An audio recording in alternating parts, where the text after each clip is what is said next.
What's up, guys? It's Matt from Gamersphere, and we're back with the GS Quickcast. This is episode 3.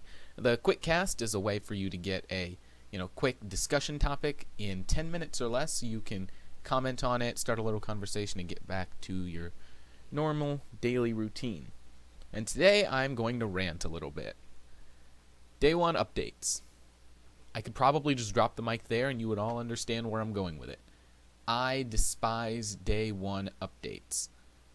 The reason being, I live in rural America, which means that my download rate is about 1 megabit per second, which, to calculate it out, it takes me about an hour per gigabyte on a good day. The Halo Master Chief Collection will have a 20 gigabyte Day 1 update.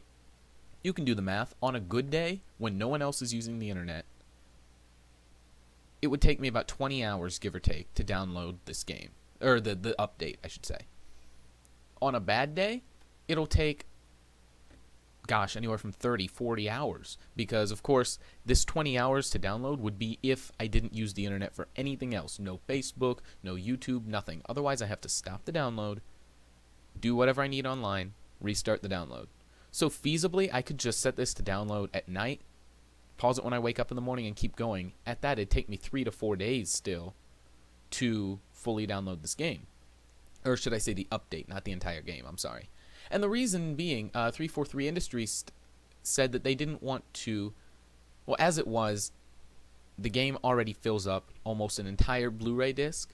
So rather than making a 2-disc set, like they did for Halo 4, rather than doing a 2-disc set, they just decided, well, we'll put the rest of it on a Day 1 update. You can play part of the campaign, you can do all that while it's downloading, but you can't play the whole game until it downloads. And this presents 2 issues.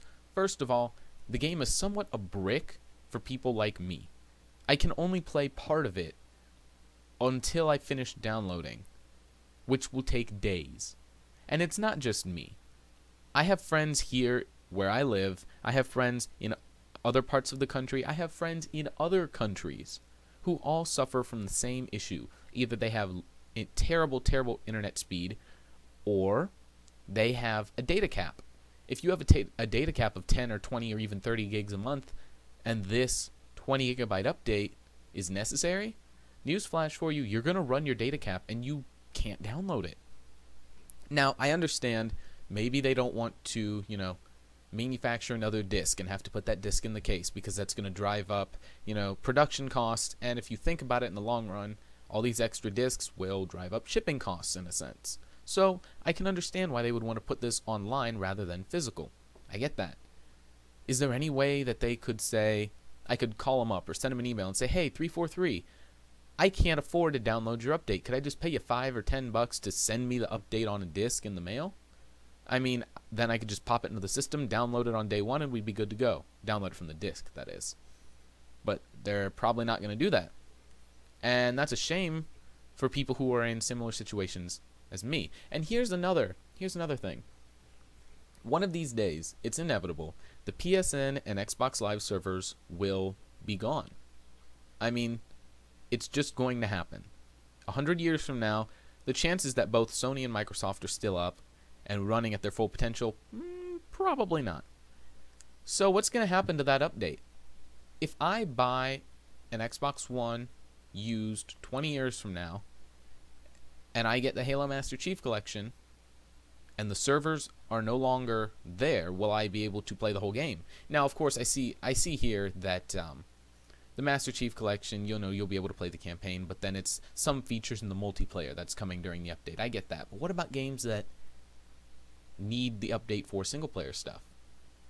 20 years from now, you'll buy the console, buy the game, it'll be a brick because you can't download the vital features or the vital game modes from the internet. You see what I'm saying? If those servers are gone, those games become useless. And if we get to that point, then we won't have that same nostalgia that we do now. I can plug in an N64 and it still works. I can plug in an NES and it still works. I can play the games just as they were back in the day. If I plug in now, modern 2014 games, 20 years from now, 30 years from now, 40, are they going to be the same? No, they're not. And that's a problem that's bigger than what we realize. It's bigger than just the immediate, oh, wow, it'll take me 2 days to download the update. That affects us from now as far into the future as we can imagine. We are losing game content. And that drives me up a wall. I'd be glad to pay a little bit more for you to stick the extra content on a disc and send it out. I'd pay a little bit more for you to actually have the game finished when you release it, rather than working up until launch day so that you can pop out an update.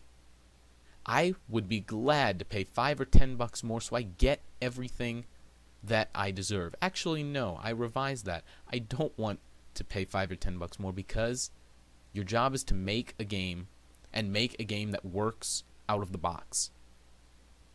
Historically, that's been the way it goes. And now, you mean to tell me that I'm not entitled to get a final finished product? That I have to wait for an update so that my console or my game is no longer a brick? No, that's not cool. I don't enjoy that at all, and sadly that's where the gaming industry looks like it's heading. I'm not going to be a doomsday analyst, but I'm sure you can see this is kind of happening already. So now I turn it over to you guys. What do you think? How does this affect you? Day one updates. Is this just, no big deal? Or is this a big deal? Am I blowing this out of proportion? Or is this actually what we're going to be looking at as the norm in 5 to 10 years?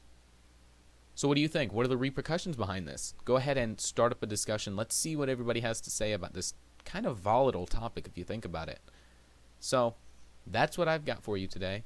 And thank you for listening and watching the GS Quickcast, Episode 3. This is Matt from Gamersphere signing off, and we'll see you guys in the next episode.